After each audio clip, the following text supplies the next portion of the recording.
Last week I learned about one of the most interesting players in Red Sox history.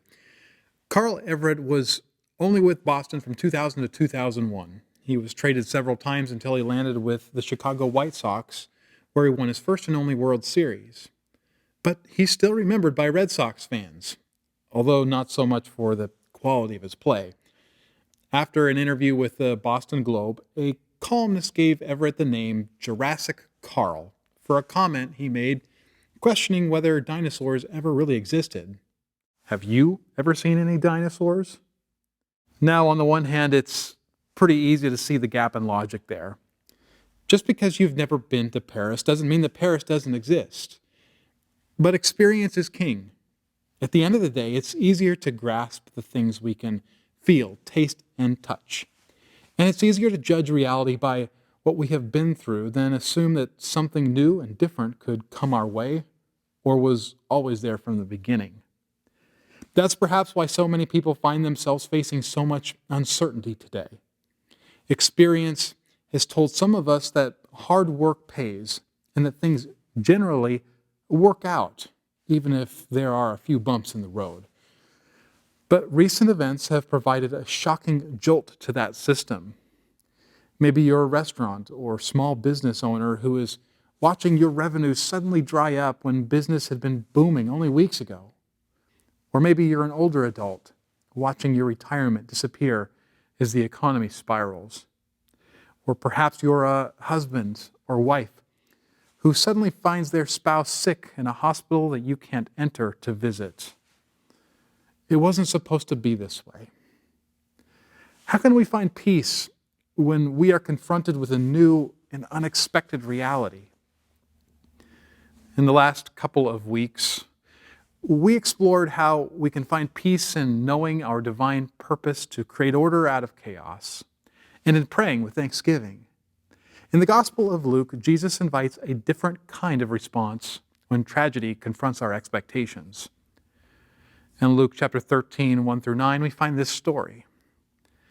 Now there were some present at the time who told Jesus about the Galileans whose blood Pilate had mixed with their sacrifices. Jesus answered, "Do you think that these Galileans were worse sinners than all the other Galileans because they suffered this way? I tell you, no. But unless you repent, you too will all perish." Or those 18 who died when the tower in Siloam fell on them? Do you think that they were more guilty than all the others living in Jerusalem? I tell you, no. But unless you repent, you too will all perish. Jesus lived in a challenging world.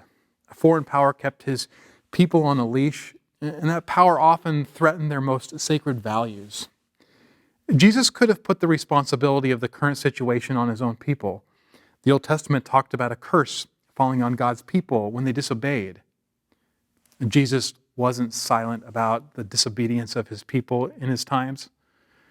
The religious leaders talked a lot about what it meant to follow God, but their walk didn't match, Jesus said. But you know what Jesus doesn't do? He doesn't blame them.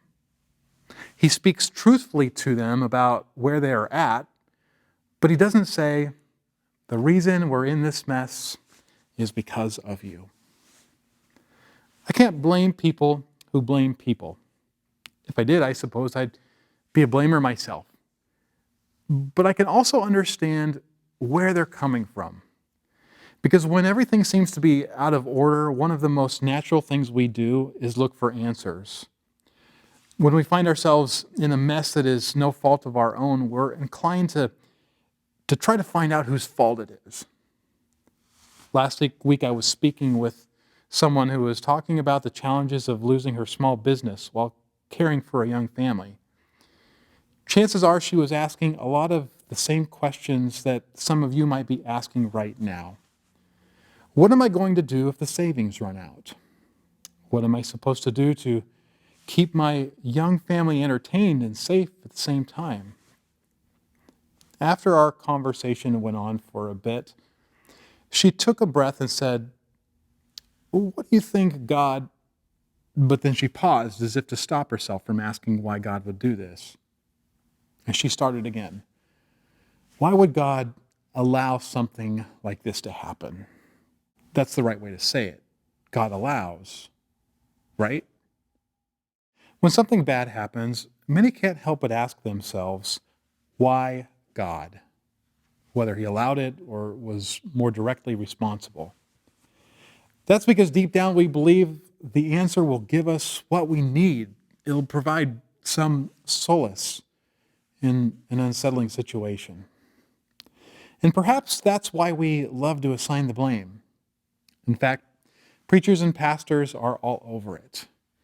Even if it is a small portion of them, we can expect to hear the accusers every tragedy. God must be doing this because America is sinning in such and such a way. And Jesus had all the opportunity in the world to do the same. But Jesus doesn't blame. Sometimes he tells people the reason something happened, but this time, Jesus doesn't even do that. The tragedy with the Galileans. They must have been really terrible people. Nope. The time the tower fell on 18 people in Jerusalem, their sin must have been particularly nasty. Nope. A why would have been really nice. But Jesus refuses to go backward. Even if there was some positive good that could have come from the tragedy, he doesn't say. Instead of looking backward, Jesus invites them to look forward. Those who died weren't guiltier than those who survived, but unless you repent, you'll perish too, Jesus says. That sounds like a grim message, especially in times like these, but perhaps we're not fully grasping the heart of Jesus' plea. It's not simply a call to recognize a potential future that isn't good and a need to change course to avoid it. It's an invitation to accept our own frailty. In the past few weeks, we have been faced with a reality where a dead bat on the other side of the earth has the potential to halt the greatest economy in the world. This generation has never seen anything quite like it. It doesn't fit with our picture of reality. It's not the way it's supposed to be.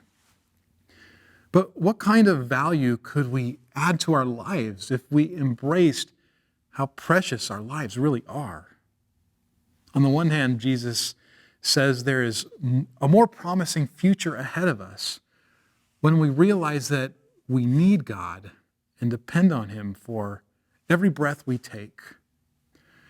On the other hand, accepting our frailty opens up the door for us to find a more honest source of strength that doesn't fluctuate when the economy dips or when something invisible and scary overwhelms our hospitals. Threats to our control cannot cripple us if we no longer maintain the illusion that we are in control. People who accept their frailty treat each day as a treasure. They aren't presumptuous about what they deserve or what should happen. And for some, an understanding of frailty can actually open up a door to new possibilities. In the early 2000s, my dad and his business partner started one of the largest music festivals in a 5-state area in the middle of a pasture 10 miles from the nearest gas station. I remember watching it all unfold and seeing the two men become local legends. It didn't last for a lot of reasons, but at its peak, many people who were close to its inner workings attributed its success to the differences between the partners. One was an incredible salesman, and the other was a sharp businessman. And where one was weak, the other was strong. This undoubtedly created tension at times because of the different personalities. But when they yielded in their areas of weakness, the chemistry produced something to see. Accepting our frailty for what it is can glue us to people and resources that supply in our inadequacies. And is there anyone else who can better care for us in our weakness than God? Human relationships sour, but God is faithful. We can experience peace by accepting our frailty and turning to his strength.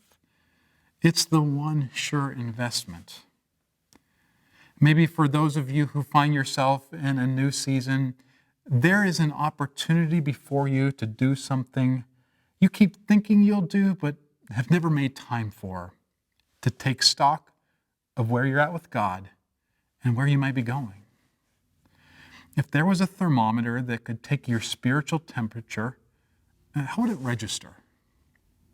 Have you been going about your life as though everything is up to you? As though it's all under your control? How might your life look different if you accepted your weakness and turned to God for strength? It's precisely these unsettling times that God can use to settle the soul and place it on a more stable pathway if we respond to the message that all unsettling times tell us about our frailty. I'm not sure why the world has so suddenly found itself in such a difficult place. But there is an opportunity here to come to terms with ourselves and look forward to something better.